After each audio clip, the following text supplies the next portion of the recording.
Envie de sortir avec la Maison du Boulanger, centre de la vie culturelle de Troyes.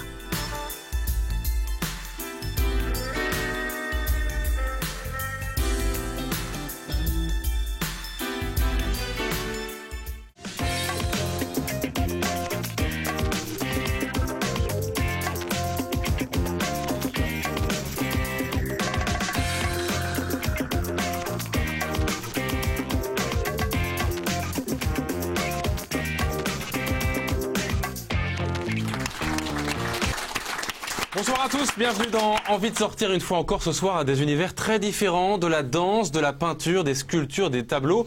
Et pour commencer, une exposition sur un personnage historique, Chrétien de Troyes et la légende du roi Arthur. Ça commence lundi 14 mars à la médiathèque du Grand Troyes avec le directeur de la médiathèque et le vice-président du Grand Troyes en charge de la culture.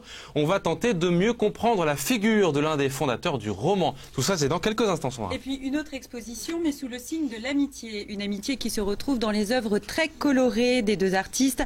L'un est peintre, l'autre est sculpteur. Ils exposent ensemble pour la première fois à la Brasserie des Halles jusque fin mars à Troyes. Une rencontre inédite. Willy Shaw et Manval, c'est dans quelques minutes. Tout de suite après l'agenda direction le Brésil avec l'association Abada Capoeira. Son président, Ringo de Senra, a signé il y a quelques semaines maintenant une convention avec le bailleur social Monlogis. Le directeur de Monlogis est d'ailleurs avec nous. Démonstration et explication tout à l'heure. Et puis on terminera avec les créatifs en Pays d'Armance. 12 artistes exposent jusqu'à la fin du mois d'avril à l'Office de tourisme du Pays d'Hôte et de la vallée de la Vanne. Vous le verrez, il y en a pour tous les goûts. Alors on commence tout de suite par l'expo du moment, on va dire peut-être l'expo de l'année, c'est comme ça qu'elle nous est vendue, décrite en tout cas. Oui, vous faites des hochements de sourcils. Alors Euchige, bonsoir, vous êtes le nouveau directeur de la médiathèque du Grand Troyes, la mat c'est fini. Et puis José Goncalves, bonsoir également, vous êtes donc vice-président du Grand Troyes, on l'a dit, chargé de la culture. L'expo commence le 14 mars prochain, c'est donc lundi prochain. L'expo Chrétien de Troyes, visible jusqu'au 30 juin, donc il y a suffisamment de temps pour y aller. 3 mois pour comprendre la légende. Alors cette légende, c'est la légende de Chrétien de Troyes. Euchige, cette expo Chrétien de Troyes, la légende du roi Arthur, elle était déjà engagée quand vous êtes arrivé, on va pas se le cacher, c'est pas vous qui l'avez mise en place de toutes pièces, c'est ça hein? Très juste. Cette exposition, en fait, a même une histoire qui est assez longue, puisqu'elle est la troisième partie d'un triptyque qui a été inauguré à Rennes en 2008, avec une exposition donc au Champ Libre, la bibliothèque de Rennes, qui a été poursuivi ensuite à Paris, à la Bibliothèque nationale de France, en 2009. Et donc cette troisième partie devait avoir lieu initialement en 2010 à Troyes. Et l'incendie dont on a suffisamment parlé pour bien comprendre que ça a décalé, a décalé la mise en œuvre de ce projet. Et en effet, vous venez de le souligner, donc j'ai pris mes fonctions le 3 janvier seulement. Déjà bien engagé. Je n'ai participé qu'au bouclage de cette exposition. Ceci dit, on se disait en préparant l'émission que c'était un pari d'intéresser le grand public à Chrétien de Troyes, un auteur du XIIe siècle. Alors oui, c'est le fondateur du roman, hein, c'est lui qui a commencé à écrire des histoires pour les gens dans leur langue, c'est bien ça hein. Est-ce que c'est pas de leur langue vernaculaire comme on dit? Est-ce que c'est pas un pari ça, peut-être José Goncalves? Est-ce que c'est pas un petit peu risqué de faire une grande expo sur un thème aussi peut-être un peu pointu? Non, je dirais que c'est pas risqué dans la mesure où ça fait partie, je dirais, des habitudes et de la démarche donc de la médiathèque, hein, puisqu'il y a précédemment eu donc une grande exposition sur le bestiaire. Donc les très riches heures donc de Champagne avec les livres d'heures, et je dirais que là nous arrivons sur autre chose qui sont donc effectivement Chrétien de Troyes, ce personnage important donc de notre cité. Hein. Mais pour corriger un petit peu, comme on a un petit peu d'avance sur l'exposition, les gens pourront la voir à partir de demain et même dimanche après-midi de 14h à 18h, puisque la médiathèque est ouverte dimanche après-midi. Alors justement, comment vous comptez les attirer? Comment vous comptez attirer le public? Sous quelle forme elle se présente cette exposition? On en a vu quelques images. Alors, sur 300 mètres carrés, je crois. Oui, cette exposition a pour caractéristique, si vous voulez, de rassembler des œuvres tout à fait exceptionnelles.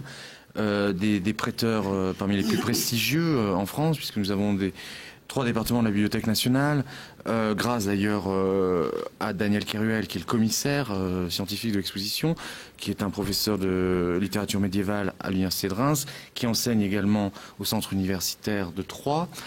grâce encore à Thierry Delcourt, un de mes prédécesseurs, un illustre prédécesseur, qui travaille aujourd'hui au département des manuscrits, et un réseau champenois en quelque sorte c'est noué ainsi. Département de l'Arsenal, département de la bibliothèque de l'Arsenal, département des manuscrits, département de la réserve. Ça veut dire tout à fait exceptionnel, jamais vu, qui n'ont jamais été montrées au public, que des pièces de cette nature, pas avant 10 ans. Et soit d'une part exposé en province dans une médiathèque. Il est assez rare que des médiathèques relevant de collectivités territoriales telles que le Grand 3 accueillent ce genre d'exposition avec ces pièces. Et ce sont des pièces qui, vous savez qu'il y a des règles de conservation, donc tout est affaire d'équilibre entre l'exposition et la conservation des œuvres, leur sortie, leur manipulation. Et qu'est-ce qu'on pourra voir, Echegé, qu'est-ce qu'on pourra découvrir de vraiment nouveau sur Chrétien de Troyes, qui d'ailleurs a fait quelques passages seulement à Troyes, si j'ai bien compris. Est-ce qu'il est vraiment venu à Troyes? Ça, c'est un Alors mystère. ça, je laisse pose même la question si est-ce qu'il est né à Troyes. Est-ce qu'il est né à Troyes, hein? Justement, il y a un colloque, enfin il y a un certain nombre de choses qui complètent cette exposition. Et il y a un colloque qui a lieu à Troyes et, à mon avis, ça va faire partie du débat. Qu'est-ce qu'on découvre de vraiment nouveau? Vous allez vraiment découvrir des pièces remarquables, notamment certaines sorties de la réserve, que l'on, en effet, comme le disait M. Goncalves, que l'on ne reverra pas avant 10 ans, qui ne pourront plus sortir, être exposés. Vous avez des ouvrages qui ont été réalisés pour des rois tels que Charles VIII, Louis XII, avec des caractères précieux, tout à fait remarquables. Donc il y a des documents originaux, des pièces originales des documents originaux. 12e, 13e. Vous avez des documents. L'exposition est conçue évidemment selon un plan progressif, avec une présentation de la Champagne au XIIe siècle, puis ensuite l'écriture et la réécriture des thèmes arthuriens, d'abord par Chrétien de Troyes, puis par ses continuateurs, et en même temps vous voyagez dans l'histoire du livre et des objets, puisque nous avons également des objets qui viennent du musée Saint-Loup. Mais est-ce qu'on pourrait être accompagné par une personne de la médiathèque qui pourra nous expliquer ce que nous sommes en train de regarder, puisque il y a certaines personnes qui sauront, mais d'autres qui seront face à des œuvres. Je crois qu'il y a des audioguides. Il y a plusieurs possibilités, si vous voulez. Il y a plusieurs possibilités en termes de visite. C'est soit vous arrivez, voilà, et vous rentrez, vous vous promenez tout seul. Sinon, vous pouvez avoir aussi des visites guidées. Hein. Il y a des visites prévues de guidées en individuel ou en groupe aussi. Donc un groupe constitué peut très bien, effectivement, prévoir une visite en prenant rendez-vous et puis venir donc bénéficier. Et Madame Keruel, commissaire de l'exposition, a prévu d'animer une visite par mois. Donc il suffit de s'inscrire à cette visite. Et de toute façon, tout le programme sur le site internet de la médiathèque. Il y a un site dédié à l'exposition. Beaucoup scolaires également. On a déjà plus de 2000 enfants. Voilà, Chrétien de Troyes, on saura tout donc jusqu'au 30 juin. On a hâte de le connaître, de mieux le connaître. Vous tapez tout simplement médiathèque-grand-3, c'est le nouveau site. .fr, et puis il y a le site de l'exposition Chrétien de Troyes. Merci beaucoup à tous les deux. Donc c'est jusqu'au 30 juin. Sandra, on va remonter le temps, si je puis dire, du 12e au 21e siècle avec l'expo de peinture et de sculpture très très colorée. Et oui, et en fait, c'est une exposition qui unit tout simplement sur le thème de l'amitié. En fait, ce sont deux artistes qui sont amis, qui se sont retrouvés. Donc ils sont là d'ailleurs. Ils sont avec nous ce soir. Donc il y a Willy Shaw. Donc vous êtes artiste peintre et vous avez déjà exposé à Troyes parce que j'ai déjà eu la chance de pouvoir voir vos œuvres. Et juste à côté de vous, Manval, qui est sculpteur. Et alors là, pour vous, c'est une première parce que c'est la première fois que vous exposez. À la Brasserie Idéale, hein, c'est ça. À la Brasserie Idéale. C'est plus facile d'exposer à deux? Manval, je sais que c'est la première. Ah oui, surtout que ça a démarré, moi j'ai eu un accident de travail, j'ai commencé à sculpter comme ça parce que j'ai eu une longue immobilisation.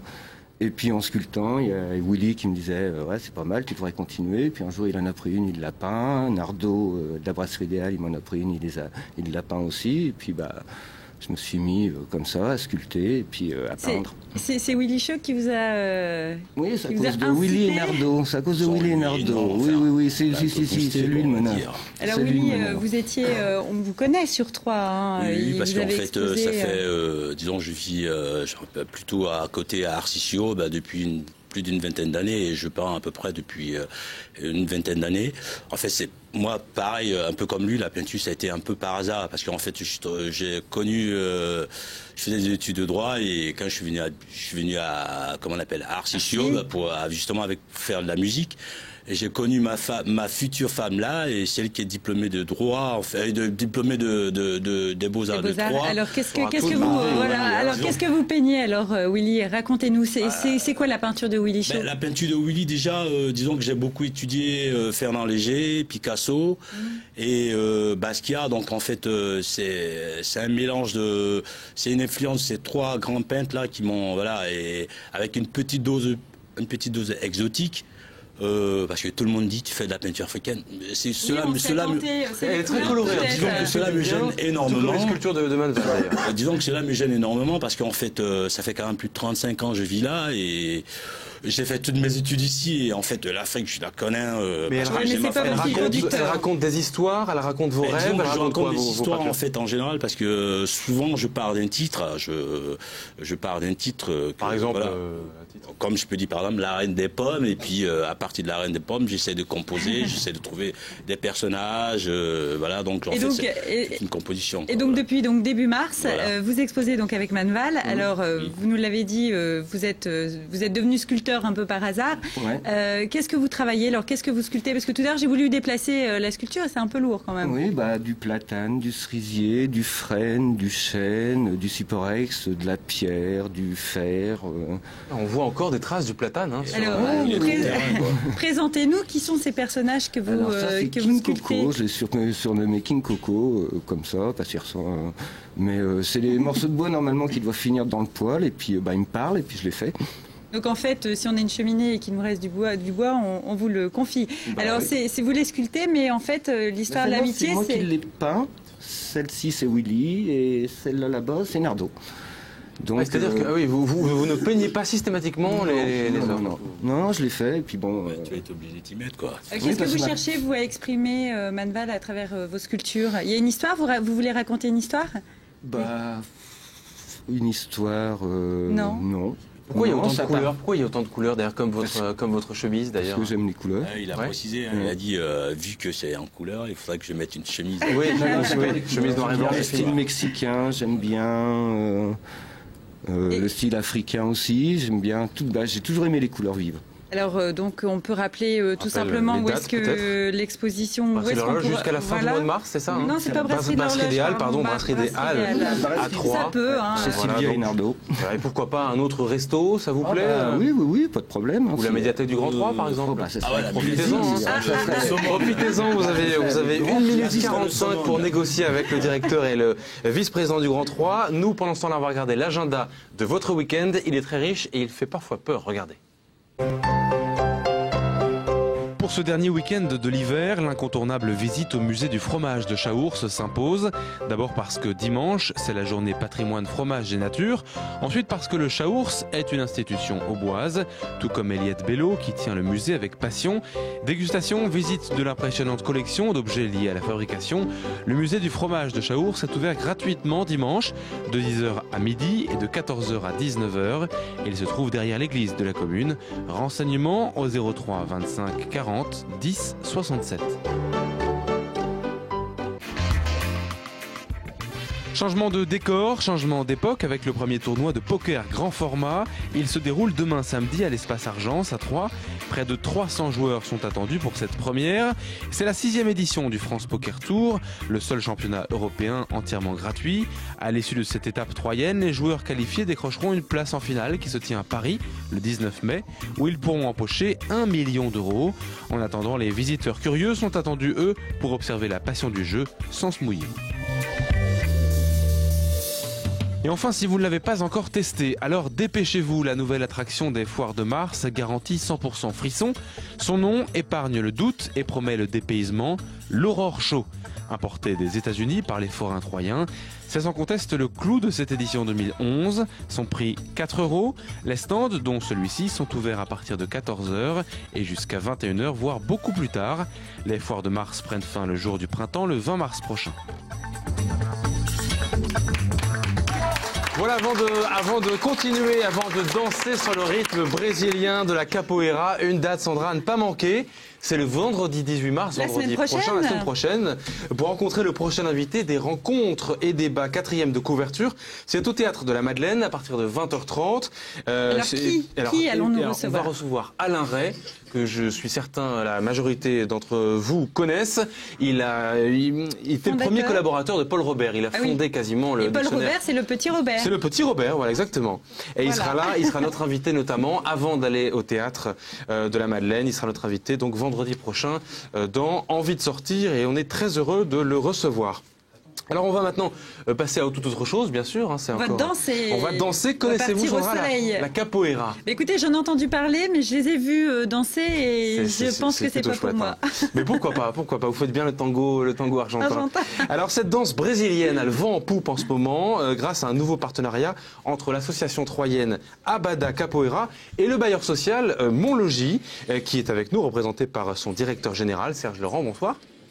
Alors, avant de parler de cette nouvelle collaboration, de ce partenariat, de ce qu'il implique, on va laisser les danseurs officiers nous montrer ce que c'est que la capoeira. Extrait tout de suite pour vous, en direct sur Canal 32.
Grand bravo, Ringo va nous rejoindre. Ringo va nous rejoindre pour parler de cette danse, c'est absolument incroyable. Ça fait peur, moi je les vois sauter, j'ai eu peur pour eux. Apparemment ils font ça avec une grande dextérité. Serge Laurent, vous dansez vous-même la capoeira? Non, pas encore. Pas encore, donc je vais y mettre. Dans quelques mois, vous serez à côté de Ringo pour danser. C'est un challenge ou pas pour vous d'essayer d'intégrer le personnel de Montlogis, à les faire aimer aussi la danse? Ouais, bientôt, petit à petit, il faut y aller doucement. Déjà, on vient de... Voilà, donc, les préparer. Vous avez déjà signé une sorte de collaboration, de partenariat. Serge Laurent, pourquoi cette idée d'associer, je crois de financer aussi un petit peu, une association de danse comme celle-ci, pour vous qui êtes bailleur social? Écoutez, d'abord, nous souhaitons, Montlogis, premier bailleur du département. Et Montlogis veut être un acteur de la vie citoyenne, veut être une entreprise citoyenne, et quoi de mieux que de s'appuyer sur des associations qui représentent les forces vives, effectivement, de ce département. Donc nous avons développé plusieurs partenariats. En tant que bailleur social, nous ne pouvons pas faire n'importe quoi, et donc tous les partenariats que nous avons développés, c'est pour en faire profiter soit nos clients, soit les enfants de nos clients. En ce qui concerne la capoeira, on a vu qu'effectivement ça s'adressait aux jeunes. Oui, plutôt. Ringo, tous les jeunes? Non. Pas que. Faire le salto, c'est pas évident quand même. La capoeira, il n'y a pas de frontières, il faut pas être freiné au niveau de l'âge. C'est à tout âge, 3 ans jusqu'à 70 ans. On adapte par rapport à la morphologie. Il n'y a pas de. D'ailleurs, j'ai un petit cadeau pour Sandra donc il n'y a pas d'âge. C'est super sympa, c'est très sympa. Moi, je viendrai tester. C'est vrai que on imagine bien ce qui sous-tend, c'est quoi? C'est favoriser le lien social, surtout ça auprès des locataires, c'est ça? Oui, complètement. Et puis, alors, on essaiera avec des locataires un peu plus âgés, mais la convention vise avant tout effectivement les jeunes pour avoir un effet masse. Et donc, c'est intéressant d'avoir une association avec une discipline qui est à la fois un sport, mais on l'a vu aussi une danse, des chants et même une philosophie de vie. Alors j'imagine que cette collaboration, elle doit tomber comme un petit cadeau de Noël pour vous, pour l'association. Ça fait de la visibilité, ça fait aussi des moyens, c'est tout bénef pour vous. Oui, puisque notre association elle existe depuis 2001. Et c'est pas, en fait, je voulais vous corriger par rapport à tout à l'heure. Vous parlez, c'est une danse, mais c'est un art martial. C'est du sport, oui. C'est un art martial. C'est pas reconnu en France puisqu'il n'y a pas de fédé. Et donc, on est une association culturelle et non sportive. Puisqu'il n'y a pas de fédé, donc on n'a pas des subventions par la ville comme le judo ou le karaté ou le kung-fu. Là, ça tombe bien. Donc ça tombe très très bien pour nous aider. On est mieux vu. Que l'étiquette, oui, c'est un art de rue, il n'y a pas de hiérarchie, il n'y a pas ça va vous aider, vous, à vous construire, à être reconnu. C'est dans notre philosophie aussi, hein, le fait de travailler dans les quartiers, au Brésil, apporter ça dans les favelles, donc les bidonvilles, de soutenir les enfants en difficulté, ceux qui n'ont pas les moyens de. Mais parce qu'ils hésitent, Ringo, à venir justement dans ce genre d'association ? Non, ici, les gens, les jeunes du quartier ou d'autres. Au niveau de tout ce qui est com, à part aller faire des démonstrations dans la rue ou intervenir dans des quartiers, on ne fait pas beaucoup de com. Donc c'est pour ça, ça fait une visibilité, quoi. Ouais. C'est ça aussi. Alors est-ce qu'il y a des engagements un peu réciproques, Serge Laurent, ou c'est simplement un partenariat et puis voilà, qu'est-ce qu'il y a comme engagement concret ? Écoutez, il y a des engagements effectivement réciproques, donc je ne vais pas vous lire la convention. Non, mais en gros, très simplement faire découvrir aux jeunes locataires de mon logis la capoeira, favoriser le lien social par la mise en place d'une animation sportive. Donc on voit très bien effectivement ce que nous recherchons.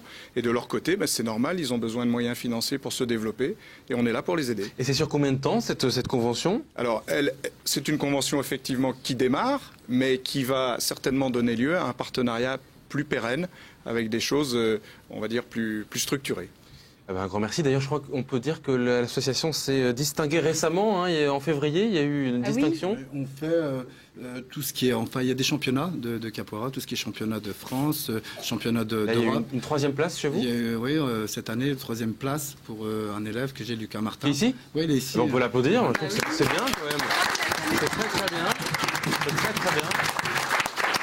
Bravo, et il a même apporté sa médaille, un grand bravo. Attention là. Alors donc prochaine fois qu'on peut vous voir, c'est quand ? Est-ce qu'il y a des actions la prochaine, c'est quand ? Est-ce qu'on sait un peu ? Au niveau des compétitions. Oui. Donc il y a au Portugal là, au mois d'avril.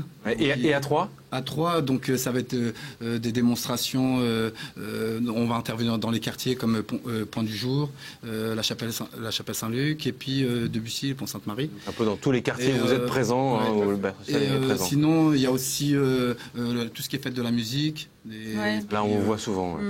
Très grand merci en tout cas à vous tous d'être venus. On termine, Sandra, voilà une nouvelle membre qui va être. Maintenant, je suis pas assez souple, Mathieu. Mais pourquoi pas ? Mais si. On termine par un rendez-vous. Alors, à nouveau des expos très riches. Ça se passe à l'Office de tourisme d'Aix-en-Othe jusqu'à fin avril. Alors, il y a 12 artistes qui exposent effectivement à l'Office du tourisme d'Aix-en-Othe. 12 sur 27, là, puisque c'est un collectif. C'est le créatif. Collectif des créatifs, je vais y arriver. Enfin bref, dans le bon sens, 2 artistes sont avec nous. Bonsoir Brigitte et Monet. Alors vous réalisez des tableaux en pastel acrylique. Pastel sec et acrylique. Pastel sec et acrylique, j'y arrive plus là. Et Sylvaine Bonnery aussi, vous êtes. C'est pas François, vous êtes liée, vous exposez vous aussi. Je suis vice-présidente de l'association et puis je fais des petits travaux. Alors depuis début mars en fait, elles exposent. Mathieu, j'ai retrouvé mes notes précises. Elles exposent. Donc Brigitte et Monet, pourquoi vous avez décidé de vous installer dans ce lieu en fait ? C'est l'Office du tourisme. Pourquoi ? C'est une proposition. Alors je suis perdue. Allez-y, mesdames, parlez. Oui, c'est une proposition de salle. On va souvent dans les offices. On est à Chaours, on va à Aix-en-Othe, on a été à Estissac. C'est des endroits qui sont passagers aussi bien pour les locaux que pour les visiteurs. Et c'est des endroits qui sont bien, qui sont petits. Donc c'est assez convivial. C'est pas immense. Et ils sont toujours bien équipés. C'est important aussi. Et ça nous permet. À l'office d'Aix-en-Othe, c'est un peu petit, on peut pas être tous les 30, tous les 27 là, mais on a la possibilité d'avoir d'autres salles où on peut être tous ensemble. Et puis c'est très très varié parce qu'on voit à la fois des poupées et puis des objets en bois très finement sculptés. Des sculpteurs de toutes dimensions. Vous avez reçu René Presta avec ses sculptures grandeur nature. Oui. Là, on a les petites sculptures que que Claudette Clini fait et puis les pastels de Brigitte. Les pastels de Brigitte qui sont magnifiques. Ça permet à certains d'exposer pour la première fois ou alors c'est des artistes qui sont déjà chevronnés La plupart des artistes amateurs, on n'est que des amateurs qui sont venus, la plupart du temps n'ont jamais exposé, c'est l'occasion. Brigitte, vous exposez pour la première fois? Non, moi j'ai déjà exposé depuis plusieurs années un petit peu partout dans le département. Qu'est-ce que ça vous apporte justement d'exposer? On se confronte au regard de l'autre, donc ça peut être pour obtenir une critique positive ou négative, mais à partir du moment où c'est constructif, de toute manière, ça nous aide à progresser, donc c'est toujours bon à prendre. Très varié, il y a des lampes, il y a des poupées, il faut y aller, c'est jusqu'à... Il y a de la broderie aussi, Hardanger. C'est jusqu'à... Hardanger, on avait une jolie lampe tout à l'heure, mais qui a... on ira aller la voir à l'Office de tourisme d'Aix-en-Othe, un grand merci. C'est ouvert du mardi au samedi de 10h à midi, de 15h30 à 17h30. Et c'est gratuit. C'est gratuit, ça c'est très bien. Un très grand merci, merci à vous tous d'être venus, merci à vous de nous avoir suivis, comme chaque vendredi. On se retrouve vendredi prochain à 19h sur Canal 32, avec vous Sandra. Oui, on sera là tous les deux au rendez-vous. Merci et à bientôt. Bonne soirée, bon week-end.